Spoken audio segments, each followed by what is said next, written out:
మరి జగన్ పరిపాలనే బాగుంది. మాకు పథకాలు వచ్చినాయి, అన్ని పథకాలు వచ్చినాయి. ఒక్కొక్క ఇంటికి 1,50,000 దాకా వచ్చినాయి జగన్ ఉన్నప్పుడు. ఇప్పుడు ₹1 కూడా వేయట్లేదు. ప్రజల సొమ్ము దోచుకున్నాడు జగన్మోహన్ రెడ్డి అని చెప్తున్నాడు కదా మరి చంద్రబాబు నాయుడు. దోచుకున్నదైతే మరి దోచుకున్నాడు అయితే ప్రజలకి చేస్తానని చెప్పినాడు ఇవ్వచ్చుగా. మరి ఒక్కది కూడా చెవలేదు ఎందుకు?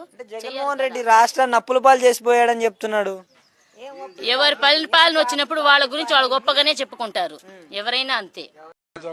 అంటే ఏంటంటారు అసలు జగన్మోహన్ రెడ్డి? ఒకటే, జగన్మోహన్ రెడ్డి ఇచ్చిన ₹10 ఆయన మళ్ళీ పెద్దలకే పెట్టిండు. ఎట్ట పెట్టిండు అని అడుగు. అమ్మఒడి ఇచ్చిండు, రైతు భరోసా ఇచ్చిండు, అన్ని పథకాలు ఇచ్చిండు. నువ్వేమి కొన్ని ఎన్ని ఎందుకు పెంచిను? చిన్న ₹150 కేజీ, అప్పుడు 120కు అమ్మో అన్నారు. అంటే పిల్లలకి జగన్మోహన్ రెడ్డి ఒక్కరికి ఇస్తే నేను ఎంతమంది ఉంటే అంతమందికి ఇస్తాను. ఒక్కరికే దిక్కు లేక మెరగాల వేసపోతున్నారు. మెరగాల పోతుంటారు పాపం. ఎడ్యుకేషన్ సిస్టమ్ ఎలా ఉందంటారు ఈయన వచ్చిన తర్వాత? ఇంత ముందు జగన్మోహన్ రెడ్డికి చెక్క అన్న పెట్టిండు. ఈయన చెక్క కాదు, ఈయనకి గవ కూడా పెట్టట్లా. ఈ కరెంట్ ఛార్జీల పరిస్థితి ఏంటంటారు? మయం కూడా ఉయ్యాలు వేసుకో ఆయన అన్నడే, ఇంకా కరెంట్ తీగలకు ఉయ్యాలు వేసుకోవాలి రాజశేఖర రెడ్డి ఉండగా. ఇప్పుడు అదే పరిస్థితి వస్తుంది.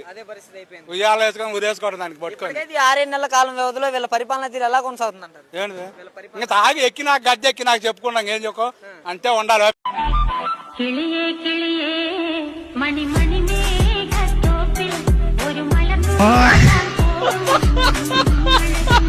ఉన్నవాడిని కొట్టు లేనివాడికి పెట్టు అన్నది జగన్ హయాంలో జరిగింది.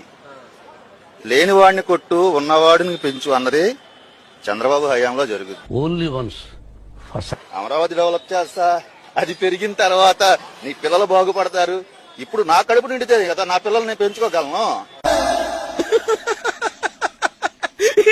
అమరావతి మొత్తం మునిగిపోయి ఉంది. అంటే ప్రతి సంవత్సరం నీళ్లు తోడుకోవడమే పనా? వాన పడినప్పుడల్లా